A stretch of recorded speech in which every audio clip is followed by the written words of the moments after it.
আজ আপনাদের সঙ্গে ঝিঙের সম্পূর্ণ নিরামিষ একটা রেসিপি শেয়ার করব।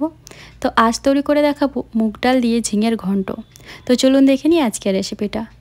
এখানে আমি একটা বড় সাইজের ঝিঙে এরকম লম্বা লম্বা করে কেটে রেখেছি। নিয়েছি একটা মিডিয়াম সাইজের আলু ছোট ডুমু করে কেটে, আর কিছুটা মুগ ডাল নিয়েছি। এতটা পরিমাণ মুগ ডাল আমি এখানে নেব না, এর হাফ নেব, ওই 50 গ্রামের মতো। আর লাগছে ফোড়নের জন্য জিরে, শুকনো লঙ্কা, তেজপাতা আর অল্প পরিমাণে গ্রেট করা আদা, ওই হাফ টেবিল স্পুনের মতো। তো চলো এবার রান্নাটা শুরু করি। তার জন্য প্রথমে কড়াইতে সর্ষের তেল দিয়ে আলুগুলোকে ভেজে নেব। আলুর মধ্যে আমি পরিমাণ মতো লবণ আর হলুদ দিয়ে আলুটাকে বেশ লাল করে ভেজে তুলে রাখবো। মিডিয়াম ফ্লেমে ঢাকা চাপা দিয়ে আলুটাকে ভেজে নেব, যাতে আলুটা অনেকটা সেদ্ধ হয়ে আসে। তো দেখতেই পাচ্ছ আলুটা কিন্তু বেশ লাল করে ভাজা হয়ে গেছে। এখন তুলে নিচ্ছি। কড়াইতে যে তেল আছে সেই তেলের মধ্যে ফোড়নের জন্য দিচ্ছি জিরে, তেজপাতা আর শুকনো লঙ্কা। ফোড়নটাকে একটু লাল করে ভেজে নেওয়ার পর এর মধ্যে দিয়ে দেবো যে মুগ ডালটা রেখেছিলাম, সেই মুগ ডালটাকে আমি একবার জল দিয়ে ধুয়ে নিয়েছি। সেই মুগ ডালটাই এর মধ্যে এখন দিয়ে দিচ্ছি। এখন মুগ ডালটাকে ওই 1-1.5 মিনিটের জন্য ভালো করে ভেজে নেব। এটা কিন্তু কাঁচা মুগ ডাল আছে, মুগ ডালটাকে বাস জল দিয়ে একবার ধুয়েছি, তার আগে কিন্তু আমি ভাজিনি। এখন তেলে দিয়ে মুগ ডালটাকে একটু ভেজে নিচ্ছি।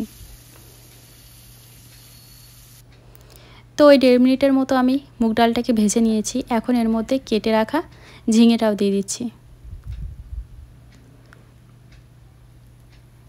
ঝিঙেটাকে একবার ভালো করে মুগ ডালের সঙ্গে নাড়াচাড়া করে নিচ্ছি। এর মধ্যে পরিমাণ মতো লবণটাও দিয়ে দিলাম। লবণ দেওয়ার ফলে ঝিঙে থেকে কিন্তু এখন কিছুটা জল বেরোবে, সেই জলে মুগ ডালটা অনেকটা সেদ্ধ হয়ে আসবে।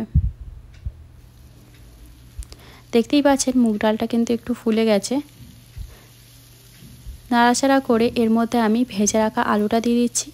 এখন কিছু গুঁড়ো মশলা অ্যাড করব, যেমন এর মধ্যে দিয়ে দেবো পরিমাণ মতো হলুদ গুঁড়ো, হাফ টেবিল স্পুন জিরে গুঁড়ো, আর অল্প একটু কাশ্মীরি রেড চিলি পাউডার দিচ্ছি কালারের জন্য। হাফ টেবিল স্পুন চিনি অ্যাড করলাম, দিলাম কয়েকটা চেরা কাঁচা লঙ্কা।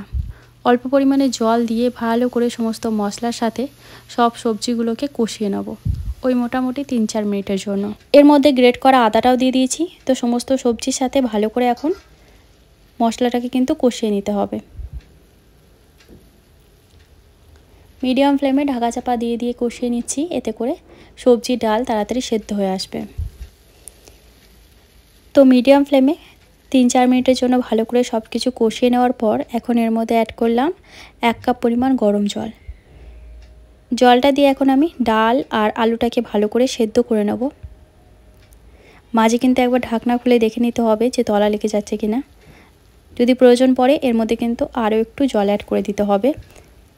দেখতেই পাচ্ছেন এখানে কিন্তু আলু আর ডাল ভালো মতো সেদ্ধ হয়ে গেছে, তাই আমি এর মধ্যে আর জল অ্যাড করছি না।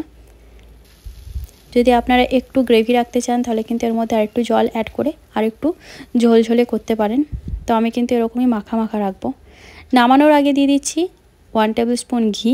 তো ব্যাস সব কিছু ভালো করে নেড়ে ছেড়ে ঢাকা চাপা দিয়ে গ্যাসের ফ্লেম অফ করে 5 মিনিটের জন্য স্ট্যান্ডিং টাইমে রেখে এটাকে আমি গরম গরম সার্ভ করব। আপনারাও কিন্তু অবশ্যই এভাবে একবার মুগ ডাল দিয়ে ঝিঙের ঘন্টটা বানিয়ে দেখবেন, আশা করি আপনাদেরও ভালো লাগবে। তো আজকের ভিডিওটা ভালো লাগলে অবশ্যই একটা লাইক করে দেবেন। বাই।